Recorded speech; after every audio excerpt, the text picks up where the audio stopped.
Здравствуйте все! Добро пожаловать на канал Магия Песка. Старинные турецкие гаремные гадания на песке для вас. Дорогие мои зрители, гости, подписчики, всех вас хочу поблагодарить за ваши лайки, за ваши хорошие добрые комментарии, за ваши донаты. Земной вам поклон.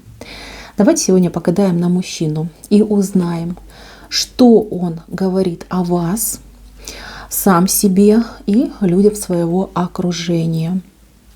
И, конечно же, посмотрим его планы на вас. Загадайте, пожалуйста, на мужчину, представьте его, назовите по имени. Так, и спросите: мой милый дорогой, что ты говоришь обо мне сам себе, что говоришь своему окружению и какие у тебя планы на меня. Я надеюсь, вы настроились. Я выбираю Назар. Прошу высшие силы дать мне возможность ответить на все ваши вопросы и послать для вас только самую важную, нужную и полезную информацию.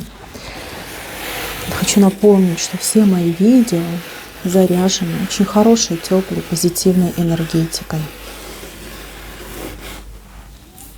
Так, что говорит? Давайте начнем с того, что он говорит сам себе. Сам себе говорит, что вы ведьма, что вы его зачаровали, приколдовали, что без вас жизнь не мила, но и с вами тоже не заиграешься. Как-то, девчонки, вы его очень сильно заикарили. Вот такое состояние у него иногда, вот он не понимает, что делать. Радоваться либо печалиться. То есть радоваться тех чувств, которые у меня есть и которые меня вот прям будоражит, либо наоборот надо печалиться, что я так сильно зависим от женщины, так сильно к ней привязан. Вот. Однозначно есть мысли, есть подозрения, что вы там по ночам магичите на него. Вот. Не понимает он, да? Он не понимает, что такое любовь, потому что только с вами ее начал испытывать.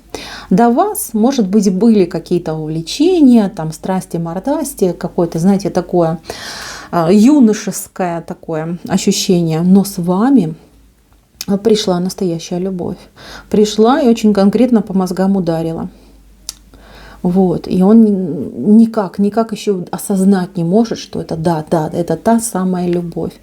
Вы знаете, что он сам себе говорит? И в огонь, и в воду.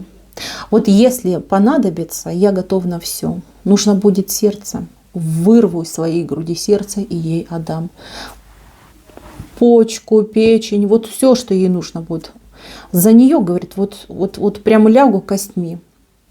Вот так сам себе говорит. Такой прям героизм у него идет.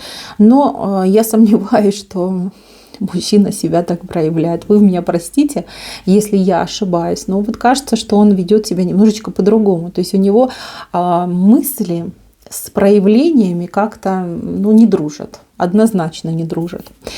Так, что он говорит о вас, окружению? Говорит ли он вообще? Да, он говорит. Вот прям вам скажу, он жалуется, кому-то жалуется на вас, что у вас невероятно острый язык. Умеете вы этого мужчину шокировать, умеете его на место поставить.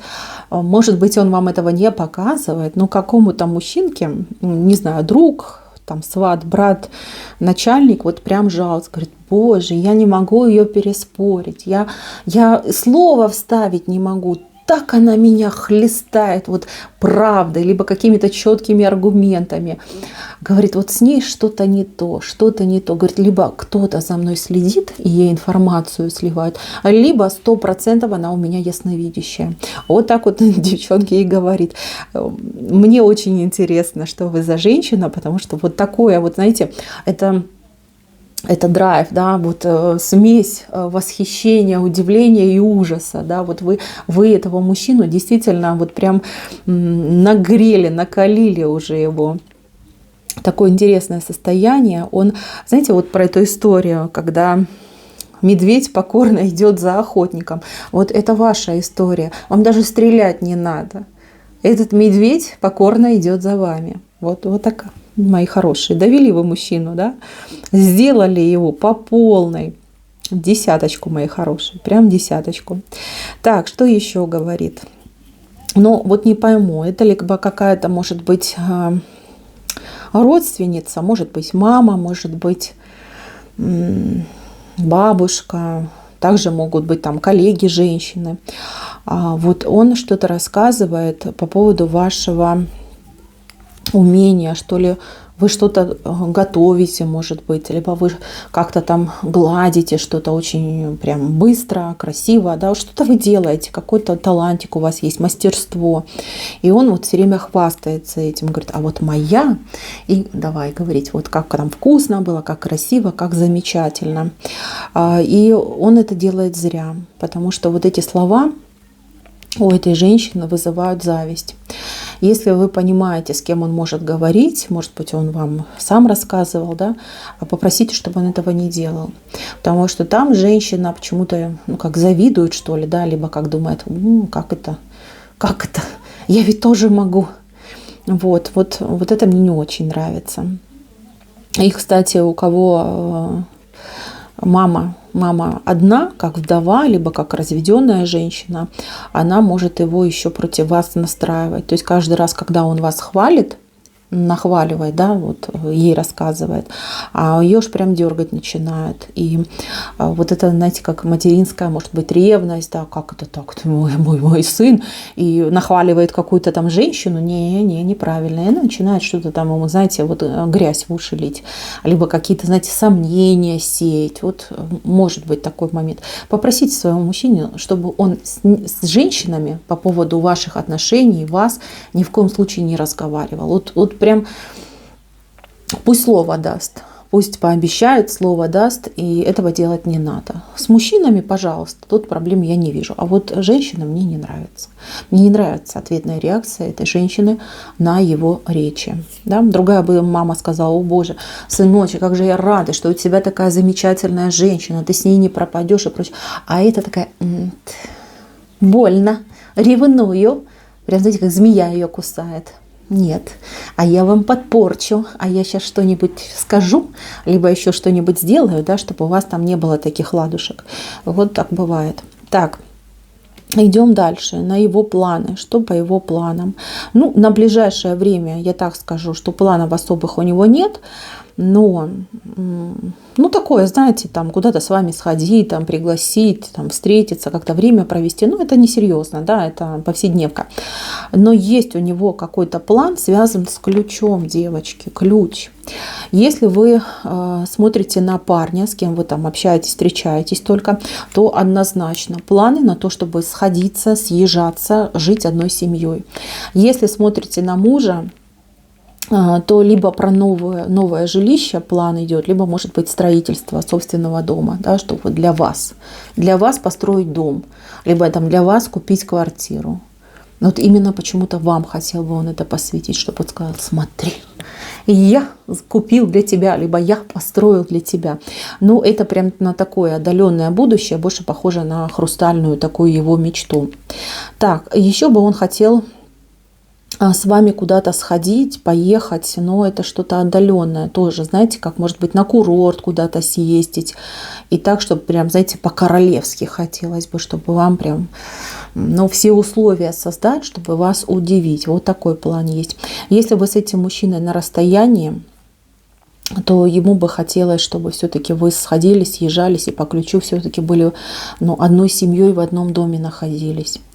Еще по планам, вот здесь выходит треугольник, я не могу просто про это не сказать. Здесь две женщины делят одного мужчину. Если вы в треугольнике, то ему бы хотелось, конечно же, чтобы этого не было. Ему бы хотелось порвать с прошлым, да, вот с той ситуацией треугольника порвать, вот прям забыть про нее. И чтобы вы, он и больше никого. Вот, чтобы ни перед кем там, ну, скажем так, ничего не делать, да, ни перед кем не чувствовать себя виноватым, но при этом, чтобы все у вас было замечательно. Вот этого бы он хотел. И если, например, треугольник там не с другой с женщиной, а с мамой, например, когда две женщины делят одного мужчину, с вами, кстати, часто треугольники бывают, он хотел бы, чтобы вы дружили. Чтобы вы дружили, и чтобы две любимые женщины, да, нашли общий язык. Но что он будет для этого делать? А он ничего не будет делать, он Он не знает, что ему сделать, чтобы вы, например, помирились, там, договорились, и чтобы у вас были идеальные отношения. Не знает. Но он планирует этот вопрос решить в будущем. Вот. Почему-то он вам отводит в этом вопросе главную роль. Потому что, ну да, я понимаю теперь почему. Потому что он о вас, вернее, очень высокого мнения.